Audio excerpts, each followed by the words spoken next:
kami akan membahas mengenai profil perusahaan PT Harta Dinata Abadi Tbk. Pada tahun 2017, PT Harta Dinata Abadi Tbk mencatat saham di Bursa Efek Indonesia dengan kode emiten HRTA menjadi perusahaan perhiasan emas terbuka pertama di Indonesia. Harta Dinata berharap bisa menjadi lebih profesional dalam menerapkan good corporate governance dan mencapai visi perusahaan retailnya. PT Harta Dinata Abadi Tbk hadir melayani masyarakat Indonesia melalui keindahan, inovasi, dan pelayanan, serta perusahaan terbuka.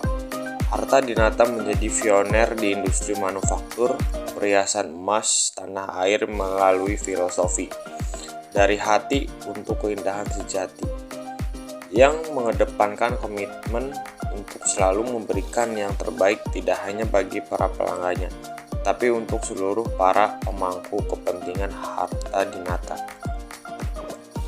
Melalui konsep bisnis yang terintegrasi, Harta Dinata membangun keunggulan bersaingnya melalui 4 pabrik yang menghasilkan produk perhiasan berkualitas dan jaringan distribusi yang mencakup pasar domestik melalui jaringan grosir, toko emas, waralaba, dan jaringan retail toko Harta Dinata sendiri. Jaringan retail toko Harta Dinata mengusung 4 merek, yaitu Aurum Collection Center atau disingkat ACC, Claudia Perfect Jewelry, dan Celine Jewelry. Seiring dengan pertumbuhan perseroan, saat ini PT Harta Dinata Abadi Tbk telah memiliki anak usaha yang bergerak di bidang aplikasi, yaitu PT Aurum Digital Internusa. Tidak hanya itu, Harta Dinata pun mengembangkan bisnis di bidang pegadaian emas yang dikelola oleh PT Gemilang Harta Dinata Abadi. Menghadapi perkembangan teknologi yang semakin pesat serta keinginan pasar yang semakin instan, kini Harta Dinata pun melakukan transformasi digital untuk bekerjasama dengan platform e-commerce seperti Shopee maupun Tokopedia untuk menyasar market end user. Di sisi B2B, tidak ketinggalan, Harta Dinata pun melakukan hal yang sama untuk digitalisasi market melalui aplikasi HRTA Store yang akan mempercepat dan meningkatkan transaksi. Kedepannya, Harta Dinata akan senantiasa melakukan inovasi serta meningkatkan jumlah toko retailnya dan cakupan pasar ke seluruh Indonesia melalui penambahan toko retail sendiri, waralaba, kerjasama dengan institusi, dan jaringan e-commerce yang lebih besar. PT Harta Dinata Abadi Jewelry Manufacturer Bandung Persero, dari hati. Saya akan melanjutkan tentang kinerja keuangan perusahaan berdasarkan metode valuasi saham diskon, cash flow, and DCF. Metode DCF sendiri terdiri dari 10 kriteria atau tahapan untuk memvaluasi suatu saham. Tahapan yang pertama yaitu memperoleh data dividen, EPS, dan fair saham yang akan divaluasi selama 8 tahun terakhir. Data dividen dan EPS bisa kalian dapatkan dari website saham.com atau annual report perusahaan terkait. Data harga saham dapat dilihat di website yahoofinance.com. Fair didapatkan dengan membagi fresh dengan EPS atau laba per saham. Yang kedua adalah menghitung rata-rata DPR atau dividen per share dan EPS growth, mengambil data yang sama dengan sebelumnya. Maka untuk menghitung DPR adalah dengan membagi dividen dan EPS, dan EPS growth dihitung dengan menggunakan rumus AGR yang sudah dijelaskan di video sebelumnya. Selanjutnya, tahap ketiga adalah menghitung future value EPS dan proyeksikan 10 tahun ke depan. Berdasarkan contoh tersebut, untuk tahun 2023, EPS T-1 merupakan EPS tahun sebelumnya, yaitu EPS tahun 2022. Future value EPS dapat dijelaskan dengan menghitung present value atau EPS T-1 dikali 1 plus G. G adalah growth atau CAGR yang sudah dihitung pada tahap kedua. Tahap keempat adalah menghitung estimasi akumulasi dividen.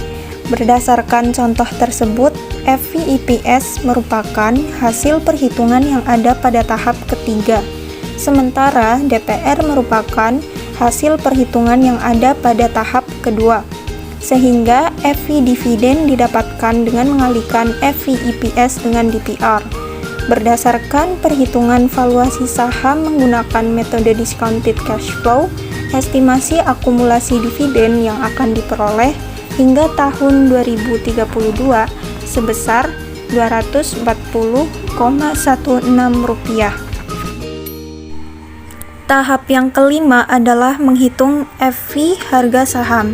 FVIPS di sini merupakan FVIPS hasil perhitungan pada tahap ketiga, tepatnya pada tahun ke-10, yang pada contoh ini adalah tahun 2032. PER di sini adalah PER yang terendah selama 8 tahun terakhir, yang datanya berasal dari tahap pertama, sehingga FV harga saham didapatkan dari FVIPS tahun ke-10 dikalikan dengan PER dengan nilai terendah selama 8 tahun terakhir. Sehingga berdasarkan perhitungan valuasi saham menggunakan discounted cash flow, estimasi harga saham sebelum dividen pada tahun 2032 akan diperdagangkan sebesar Rp817,20. Tahap yang keenam adalah menghitung FV total. FV price adalah FV harga saham yang telah dihitung sebelumnya pada tahap kelima.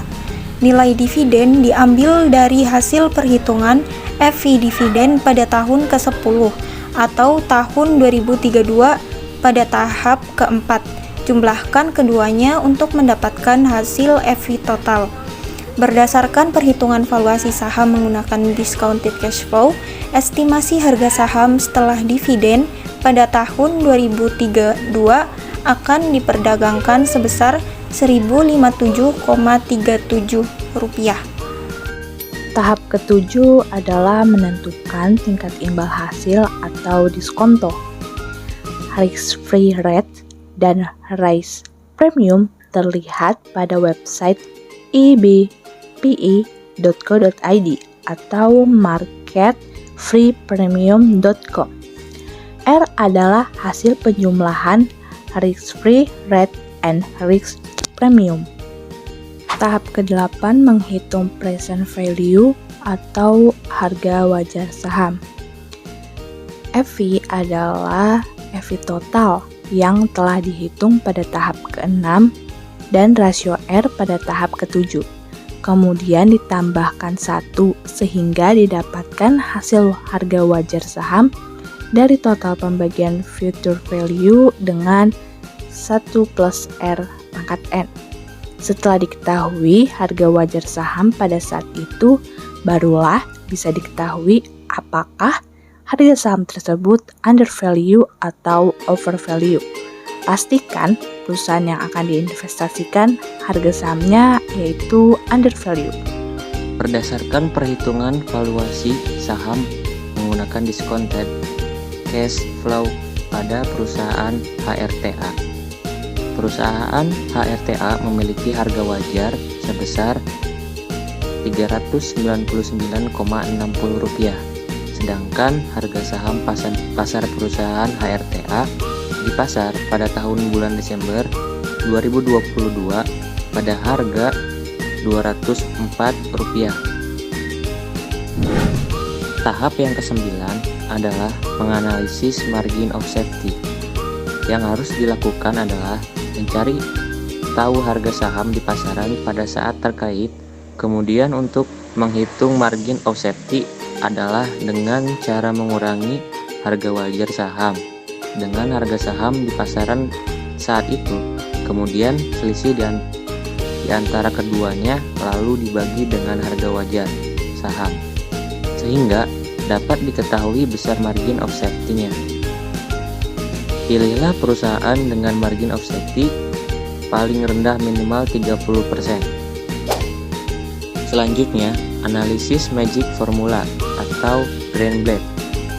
Berdasarkan data Greenblatt pada tabel tersebut, maka bisa disimpulkan bahwa metode Greenblatt bernilai positif dan menunjukkan bahwa investasi saham pada perusahaan tersebut lebih baik dilakukan daripada investasi pada deposito dan emas. Dikarenakan return yang didapatkan dari saham perusahaan tersebut cenderung lebih besar dibandingkan return dari deposit dan emas. Ya, membandingkan total liabilitas dengan pendapatan perusahaan 5 tahun terakhir. Dari tabel tersebut dapat dilihat pendapatan perusahaan mengalami kenaikan atau peningkatan dari tahun ke tahun, yang mana merupakan suatu hal yang baik dari segi utang.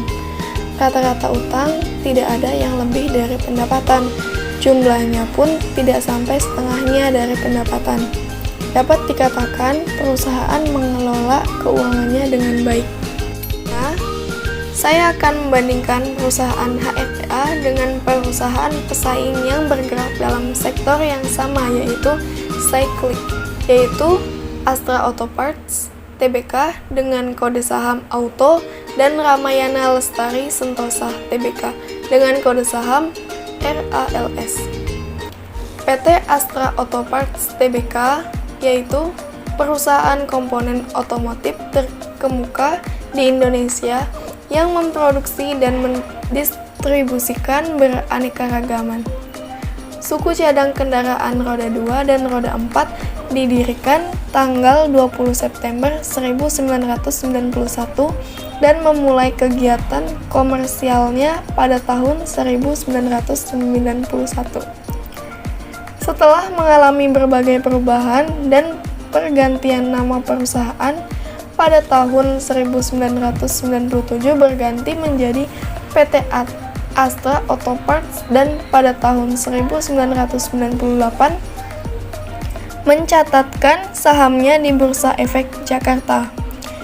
Sekarang menjadi Bursa Efek Indonesia dengan kode transaksi AUTO. Kantor pusat AUTO beralamat di Jalan Raya Pegangsaan 2 km 2,2 Kelapa Gading, Jakarta 14250, Indonesia, dan pabrik berlokasi di Jakarta dan Bogor. Astra Auto Parts Tbk dikendalikan oleh Astra International Tbk, induk perusahaan yang berkedudukan di Indonesia. Pemegang saham terbesar yaitu Astra International Tbk adalah Jardine Cyclic dan Carriage, perusahaan yang didirikan di Singapura. Jardine Cyclic dan Carriage adalah anak perusahaan dari Jardine Matheson Holding Limited, perusahaan yang didirikan di Bermuda. Berdasarkan anggaran dasar perusahaan, ruang lingkup kegiatan auto terutama bergerak dalam bidang perdagangan dan manufaktur, suku cadang dan aksesoris otomotif dan jasa. Produk-produk suku cadang unggulan Astra Auto Parts antara lain yaitu aki untuk kendaraan roda 2 dan roda 4 dengan merek GS Astra, Inco, Aspira, dan Federal. Ban untuk kendaraan roda 2 dan truk dengan merek Aspira, Aspira Premio, dan Pirelli. Suku cadang kendaraan roda 2 dan roda 4 dengan merek Aspira, Aspira Exposio, Aspira TDW, Akebono, dan lain-lain. Pelumas untuk kendaraan roda 4 dan industri dengan merek Shell Helix Astra, Shell Advance, dan HIO, Heavy Equipment Oil, dan penjualan unit dan suku cadang untuk alat angkut khusus di perkebunan, merek Winter. PT Ramayana Lestari Sentosa Tbk merupakan salah satu perusahaan yang bergerak dalam bidang bisnis rantai toko swalayan yang ada di Indonesia. Jaringan toko yang dirintis oleh pasangan suami istri Paulus Tumewu dan Ten Lee Chuan ini pertama kali dibuka pada tahun 1978. Pada tahun 1996, PT Ramayana Lestari Sentosa mencatat saham di Bursa Efek Indonesia dengan kode emiten RALS. Kegiatan utamanya adalah perusahaan perdagangan umum yang menjual berbagai barang seperti pakaian, aksesoris, tas, sepatu, kosmetik, dan produk kebutuhan sehari-hari. Ramayana terus melakukan berbagai inovasi menarik lainnya dengan mengembangkan konsep belanja satu atap pusat perbelanjaan. Dengan konsep ini, Ramayana semakin tumbuh dengan jaringan retail yang terbesar di Indonesia. Hingga saat ini, jaringan retail Ramayana telah tersebar di lebih dari 42 kota besar yang ada di Jawa, Bali, Sumatera, Kalimantan, Sulawesi, bahkan Ramayana telah membuka jaringan toko di Papua pada tahun 2010. Saat ini perusahaan telah mempekerjakan lebih dari 17.867 orang karyawan yang telah berdedikasi tinggi pada perusahaan dengan visi menjadi jaringan retail terbesar di Indonesia dengan mengendalikan biaya, mengingatkan layanan pelanggan, pengembangan sumber daya manusia kami, dan mempertahankan hubungan saling menguntungkan dengan pemasok dan rekan bisnis. Ramayana akan selalu memanjakan konsumennya dengan produk berkualitas tinggi dan harga yang terjangkau. Sekarang, mari kita bandingkan kinerja perusahaan satu dengan perusahaan lainnya berdasarkan rasio-rasio keuangannya. Yang pertama, ada rasio ROE. Semakin tinggi rasio ROE, maka semakin baik kinerja keuangan suatu perusahaan. Rasio ROE sebaiknya minimal 10%. Dari ketiga perusahaan tersebut, perusahaan yang memiliki nilai ROE tertinggi yaitu perusahaan HRTA sebesar 16,45%. Kedua, ada perbandingan selanjutnya, yaitu membandingkan rasio DR kebalikannya dari rasio ROE. Para investor disarankan untuk memilih perusahaan yang memiliki rasio DR yang tidak lebih dari 1. Semakin kecil rasio DR, maka semakin baik kinerja keuangan suatu perusahaan tersebut. Dari ketiga perusahaan tersebut, perusahaan RALS lah yang memiliki rasio DR yang paling rendah. Selanjutnya ada dividend yield. Carilah saham yang memiliki dividend yield yang cukup besar, karena hal ini mengindikasikan bahwa perusahaan memiliki kestabilan laba bersih. Disarankan juga dividen yield minimal 3%. Dari ketiga perusahaan tersebut, perusahaan HRTA lah dan perusahaan RALS yang memiliki rasio dividen yield tertinggi, yaitu sebesar 5%. Yang keempat itu ada EPS. Carilah perusahaan yang memiliki EPS yang bertumbuh dari waktu ke waktu. EPS yang semakin menanjak menunjukkan perusahaan tumbuh dengan baik. Kemungkinan penjualan dan labanya naik. Sebaliknya, EPS yang turun menunjukkan penurunan penjualan dan laba. Yang kelima ada PR. Sebuah saham dianggap murah apabila PR-nya lebih rendah dari rata-rata. PER perusahaan terkait atau saham dengan PR sebesar di bawah 2 kali dianggap murah. Yang keenam selanjutnya adalah PBV. Misalkan PBV sebesar 2 kali, artinya harga saham sudah tumbuh sebesar 2 kali lipat dibandingkan dengan kekayaan bersih suatu perusahaan. Umumnya, investor disarankan untuk mencari saham dengan PBV yang rendah. Dari rata-rata PBV industri, PBV yang tinggi bisa jadi disebabkan oleh harga pasar yang sudah terlampau tinggi. PBV rendah sering dijadikan indikator mencari saham murah atau undervalue. Jadi, teman-teman, dari seluruh analisis rasio keuangan tersebut bisa diambil kesimpulan bahwa perusahaan terbaik pertama adalah HRTA, yang kedua ada RALS, dan yang ketiga ada Auto.